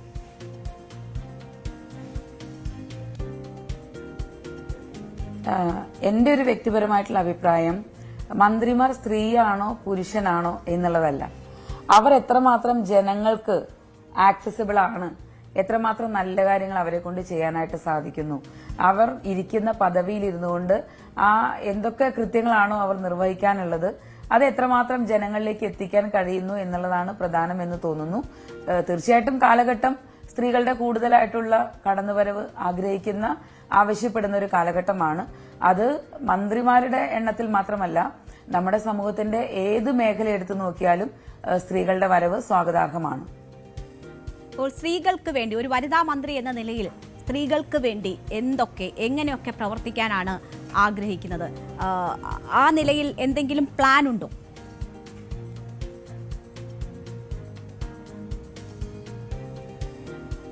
തീർച്ചയായും നമ്മുടെ സമൂഹത്തിൽ സ്ത്രീകൾക്ക് ഏറ്റവും കൂടുതൽ വേണ്ടത് ഒരു സാമ്പത്തിക ശാക്തീകരണമാണ് എന്നുള്ളതാണ് എന്റെ ഒരു വ്യക്തിപരമായിട്ടുള്ള അഭിപ്രായം.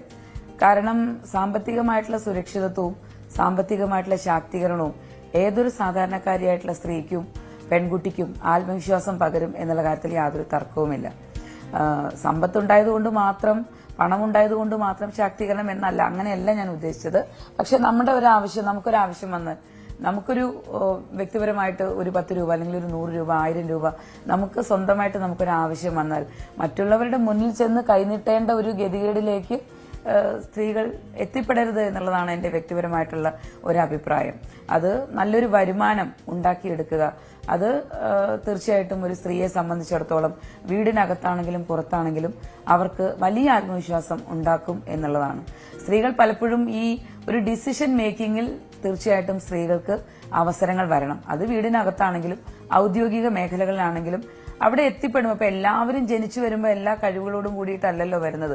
അത് സ്ത്രീകളാണോ പുരുഷന്മാരാണോ എന്നുള്ള കാര്യത്തിൽ പറയേണ്ട കാര്യമില്ല. ആർക്കാണെങ്കിലും ആരുടെ കാര്യത്തിലാണെങ്കിലും അങ്ങനെ തന്നെയാണ്. അപ്പൊ നമ്മൾ എത്തിപ്പെടുമ്പോൾ അതേത് പദവിയിലാണെങ്കിലും കാര്യങ്ങൾ കൃത്യമായിട്ട് പഠിച്ച് അവഗാഹത്തോടുകൂടി ജാഗ്രതയോടുകൂടി മുന്നോട്ട് പോവുക എന്നുള്ളതാണ്. എല്ലാ സ്ത്രീകളോടും എനിക്ക് അത് തന്നെയാണ് പറയാനുള്ളത്. നമ്മുടെ ഉള്ളിൽ കഴിവുകളുണ്ട്, ആ കഴിവുകളെ ഏറ്റവും കൂടുതൽ പ്രയോജനപ്പെടുത്തി സമൂഹത്തിനും നമ്മുടെ കുടുംബത്തിനും നമുക്ക് വ്യക്തിപരമായിട്ടും ഗുണം ഉറപ്പുവരുത്തുന്ന തരത്തിൽ മുന്നോട്ട് പോവുക എന്നുള്ളതാണ്. എല്ലാവർക്കും ശോഭിക്കാൻ കഴിയട്ടെ എല്ലാ ഇടങ്ങളിലും, അവനവൻ പ്രവർത്തിക്കുന്ന ഇടങ്ങളിൽ എന്നുള്ളതാണ് എന്റെ ഒരു പ്രതീക്ഷ സ്ത്രീകളെ കുറിച്ചും. മിനിസ്റ്റർ, ഇപ്പോ AK ആന്റണി മുതിർന്ന നേതാവ് തന്നെ ഈ അട്ടപ്പാടിയുടെ കാര്യത്തെക്കുറിച്ച് പറഞ്ഞപ്പോൾ മാറി മാറി വരുന്ന സർക്കാരുകൾ കോടിക്കണക്കിന് രൂപ ചെലവഴിച്ചു, പക്ഷേ അതൊന്നും അത്ര ഫലവത്തായിട്ടില്ല. പ്രത്യേക പരിഗണന അട്ടപ്പാടിക്ക് നൽകണമെന്ന ഒരു നിർദ്ദേശം ഈ പുതിയ സർക്കാർ അധികാരം ഏറ്റെടുക്കുന്ന ഈ ഘട്ടത്തിൽ മുന്നോട്ട് വെക്കുകയാണ്. താങ്കളുടെ വിജയത്തെയൊക്കെ വലിയ രീതിയിൽ അദ്ദേഹം അഭിനന്ദിക്കുകയും ചെയ്തു, ഇടതു കോട്ടയിലെ വിജയത്തെയൊക്കെ. അപ്പോൾ അട്ടപ്പാടി ഒരു പ്രധാന കൺസിഡറേഷൻ ആയിരിക്കണം എന്ന അദ്ദേഹത്തിന്റെ വാക്കുകൾ ആ നിലയിൽ തന്നെ ഉൾക്കൊള്ളുമോ?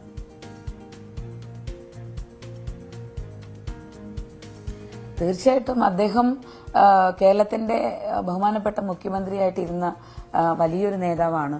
അദ്ദേഹം പറഞ്ഞ വാക്കുകൾ പൂർണ്ണമായിട്ടും അതേ അർത്ഥത്തിൽ തന്നെ ഉൾക്കൊള്ളുന്നു. അതുമായിട്ട് ബന്ധപ്പെട്ടൊക്കെ അദ്ദേഹത്തിന്റെ ഒക്കെ തീർച്ചയായിട്ടും ഉപദേശങ്ങൾ തേടും. ഒരുപാട് ആളുകൾ എനിക്ക് മുൻപേ ഈ രംഗത്ത് പ്രവർത്തിച്ചിട്ടുള്ള ആളുകൾ, അതുപോലെ തന്നെ പാലക്കാട് ജില്ലയിലെ ജനപ്രതിനിധികൾ, അതുപോലെ തന്നെ മറ്റ് ഉദ്യോഗസ്ഥർ എല്ലാവരുമായിട്ടും ജനപ്രതിനിധികളുണ്ട്, പഞ്ചായത്തുകളുണ്ട്, മറ്റ് സംവിധാനങ്ങളുണ്ട്, എല്ലാവരുമായിട്ടും കൂടിയാലോചിച്ച് എവിടെയാണോ നമുക്ക് ഇപ്പൊ സാർ പറഞ്ഞ പോലെ കോടിക്കണക്കിന് രൂപ ചെലവഴിച്ചിട്ടും എന്തുകൊണ്ടാണ് ആളുകളിലേക്ക് ആ പ്രയോജനം എത്താൻ സാധിക്കാത്തത്, എവിടെയാണ് നമുക്ക് പോരായ്മ വന്നുകൊണ്ടിരിക്കുന്നത്. അപ്പൊ എവിടെയൊക്കെയോ പോരായ്മകൾ സംഭവിക്കുന്നത് കൊണ്ടാണല്ലോ നമ്മൾ ഉദ്ദേശിച്ച ഫലപ്രാപ്തിയിലേക്ക് നമുക്ക് എത്താൻ സാധിക്കാത്തത്. അപ്പൊ അത് കൃത്യമായി കണ്ടെത്തി അത് പരിഹരിക്കുക എന്നുള്ളതാണല്ലോ നമ്മൾ ചെയ്യേണ്ടത്. തീർച്ചയായിട്ടും അത് 100% ആത്മാർത്ഥമായിട്ട് ചെയ്യാൻ പരിശ്രമിക്കും. ഇതിപ്പോ ഇന്ന് നമ്മളിപ്പോൾ സ്ക്രീനിൽ മിനിസ്റ്റർ സംസാരിക്കുമ്പോൾ സ്ക്രീനിൽ ഒരു ഭാഗത്ത് കാണുന്നത് ഇന്നലത്തെ സത്യപ്രതിജ്ഞാ ചടങ്ങാണ്.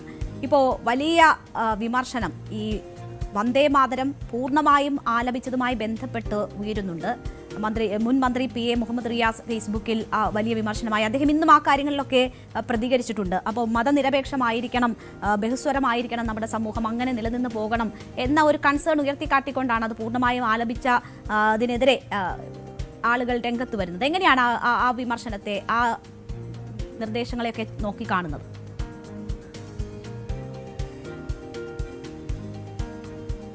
ഞാൻ അതിലേക്കൊന്നും കമന്റ് ചെയ്യാൻ ആഗ്രഹിക്കുന്നില്ല. ഇന്നലെ കേരളത്തിലെ സാധാരണക്കാരായിട്ടുള്ള ജനങ്ങൾ 10 വർഷമായി അനുഭവിച്ച ജനദ്രോഹ നയങ്ങൾ അവസാനിച്ചുകൊണ്ട് ഒരു പുതുയുഗ പിറവിയുടെ തുടക്കമാണ് ഇന്നലെ കുറിച്ചത് സത്യപ്രതിജ്ഞ ചടങ്ങ്. അതിൽ വളരെ ആവേശപൂർവ്വമാണ് കേരളത്തിന്റെ വിവിധ ജില്ലകളിൽ നിന്നും എത്തിയിട്ടുള്ള സാധാരണക്കാരായിട്ടുള്ള ആളുകൾ പങ്കെടുത്തത്. അതിന്റെ ആവേശം അവിടെ പ്രകടമായിരുന്നു. അപ്പോൾ നമ്മളെ സംബന്ധിച്ച് മറ്റ് വിമർശനങ്ങളോ മറ്റു കാര്യങ്ങളിലേക്കോ പോകുന്നതല്ല. ഇന്ത്യൻ നാഷണൽ കോൺഗ്രസും ഐക്യജനാധിപത്യ മുന്നണിയും എല്ലാ കാലഘട്ടത്തിലും ഉയർത്തിപ്പിടിച്ചിട്ടുള്ളത് മതേതരത്വത്തിന്റെ മുഖമാണ്. അല്ലാത്ത കേരളത്തിന്റെ, നമ്മുടെ രാജ്യത്തിന്റെ ഭരണഘടനയും അതുപോലെ കേരളം ഉയർത്തിപ്പിടിക്കുന്ന മതനിരപേക്ഷതയും അത് ഉയർത്തിപ്പിടിച്ചുകൊണ്ടാണ് ഇന്ത്യൻ നാഷണൽ കോൺഗ്രസും ഐക്യജനാധിപത്യ മുന്നണിയും എല്ലാ കാലഘട്ടത്തിലും മുന്നോട്ട് പോയിട്ടുള്ളത്. ഇനിയും ആ വഴിയിലൂടെ തന്നെയായിരിക്കും പോവുക. മറ്റ് എന്നോട് ചോദിച്ച കാര്യങ്ങൾക്ക് ഒന്നും കമന്റ് ചെയ്യാൻ ഈ അവസരത്തിൽ ഞാൻ ആഗ്രഹിക്കുന്നില്ല. തീർച്ചയായും ഒരു ചരിത്രാധ്യാപികയാണ്, ആ നിലയിൽ വലിയൊരു ശിഷ്യഗണമുണ്ട്. തങ്ങളുടെ ടീച്ചർ ഇതുപോലെ, അധ്യാപിക ഇതുപോലെ മന്ത്രിസ്ഥാനത്തേക്ക് എത്തുമ്പോൾ പ്രിയപ്പെട്ട ശിഷ്യർ വിളിക്കുക, അഭിനന്ദിക്കുക, അങ്ങനെ രസകരമായ അനുഭവങ്ങൾ മനസ്സിൽ ഓർത്തു വെക്കാൻ പറ്റുന്ന അനുഭവങ്ങൾ ഉണ്ടോ?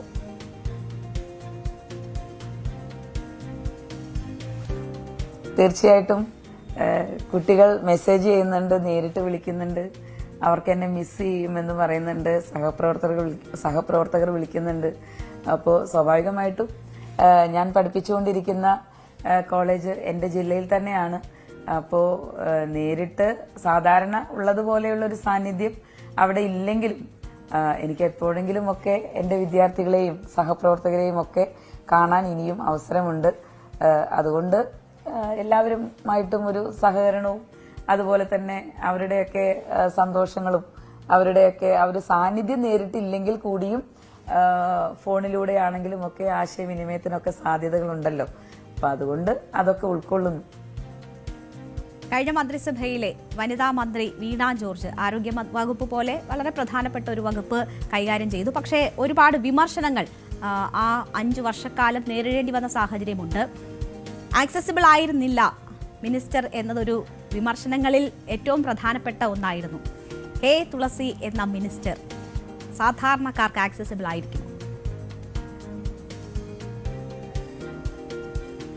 100% ആക്സസിബിൾ ആയിരിക്കും. മണ്ഡലത്തിൽ ചെലവഴിക്കാൻ ഒരു മന്ത്രി എന്ന നിലയിലുള്ള തിരക്കുകൾ ഉണ്ടാകും. എങ്കിൽ പോലും മണ്ഡലത്തിൽ കൂടുതൽ സമയം ചെലവഴിക്കാനും അങ്ങനെ ഉള്ള പ്രവർത്തനങ്ങളിൽ ഏർപ്പെടണമെന്നും ആഗ്രഹമുണ്ടോ?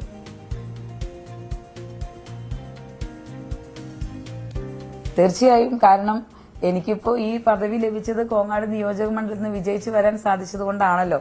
അതും നേരത്തെ നിങ്ങളെല്ലാവരും സൂചിപ്പിച്ചതുപോലെ ഇടത് കോട്ട എന്ന് പലരും അവകാശപ്പെട്ടിരുന്ന, വർഷങ്ങളായി രൂപീകരിക്കപ്പെട്ട് ഇന്ന് വരെ UDFന് വിജയിച്ചു വരാൻ കഴിയാതെ നിന്നിരുന്ന ഒരു സ്ഥലത്ത് നിന്നാണ് വിജയിച്ചു വരാനായിട്ട് സാധിച്ചത്. അപ്പോൾ എനിക്ക് വേണ്ടി ആത്മാർത്ഥമായിട്ട് പ്രവർത്തിച്ച UDFന്റെ നേതൃത്വമുണ്ട്, പ്രവർത്തകരുണ്ട്, ജനപ്രതിനിധികളുണ്ട്. അതുപോലെ തന്നെ എന്റെ വിജയത്തിന് വേണ്ടി ആഗ്രഹിക്കുകയും പ്രാർത്ഥിക്കുകയും എനിക്ക് വോട്ട് ചെയ്യുകയും ചെയ്ത കോങ്ങാടിലെ ജനങ്ങളുണ്ട്. അത് കക്ഷി രാഷ്ട്രീയത്തിന് അതീതമാണ്. സ്വാഭാവികമായിട്ടും ഒരു MLA എന്നുള്ള നിലയിൽ ആ മണ്ഡലത്തിന്റെ കാര്യങ്ങളിൽ നേതൃത്വം കൊടുക്കുക എന്നുള്ളത് കൂടി എന്റെ ഉത്തരവാദിത്വമാണല്ലോ. സ്വാഭാവികമായിട്ടും അത് ഒരു മടിയുമില്ലാതെ 100% ആത്മാർത്ഥമായിട്ട് തന്നെ നിർവഹിക്കും. കാരണം കോങ്ങാടിനോട് തീർത്താൽ തീരാത്ത കടപ്പാടും സ്നേഹവുമാണ്. മിനിസ്റ്റർ തന്നെ സൂചിപ്പിച്ചു, ഞാൻ വളരെ പാവപ്പെട്ട കുടുംബത്തിൽ നിന്ന് വളർന്നു വന്ന ആളാണ്, ദാരിദ്ര്യം എന്താണെന്ന് അറിഞ്ഞിട്ടുള്ള ആളാണ്. തീർച്ചയായും ഒരു മനുഷ്യസ്നേഹിയായി എല്ലാ സാഹചര്യങ്ങളെയും മനസ്സിലാക്കാൻ പറ്റുന്ന ഒരു ജനപ്രതിനിധിയായി തുടരുമെന്നതിന്റെ സൂചന ആ വാക്കുകളിൽ നിന്നുണ്ട്. അതിനുമപ്പുറം ഈ വഴിയരികിൽ പരിക്കേറ്റ് കിടക്കുന്ന മൃഗങ്ങളെ കണ്ടാൽ കെ തുളസിയുടെ വാഹനം അവിടെ നിൽക്കുമെന്നും അതിനെ ആശുപത്രിയിൽ എത്തിക്കുമെന്നും വെറ്റിനറി ഹോസ്പിറ്റലിൽ എത്തിച്ചിട്ടേ മടങ്ങുള്ളൂ ആള് എന്നൊക്കെയുള്ള അങ്ങനെ ഒരു മൃഗസ്നേഹിയാണ് എന്നത് കൂടി അറിയാം. മിനിസ്റ്ററുടെ വാഹനം അങ്ങനെയുള്ള സാഹചര്യങ്ങളിൽ ഇനി സഡൻ ബ്രേക്ക് ഇടുമോ?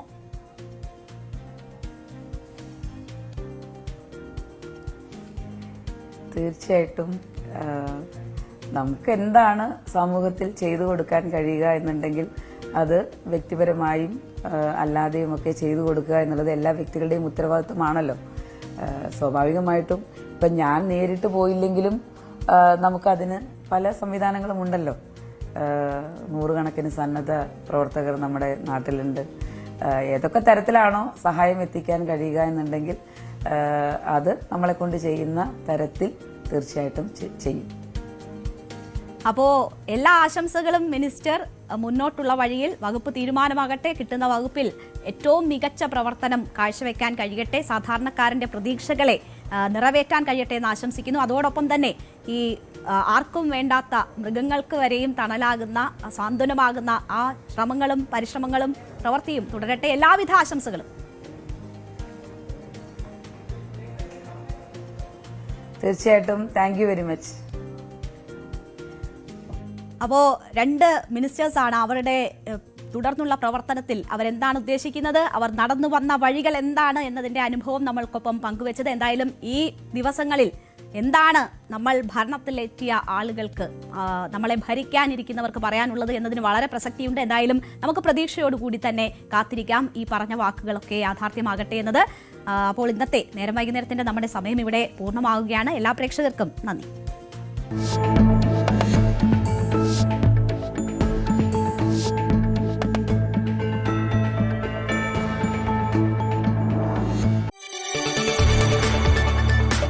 കൂടുതൽ വാർത്തകൾക്ക് News 18 Keralam YouTube channel subscribe ചെയ്യുക.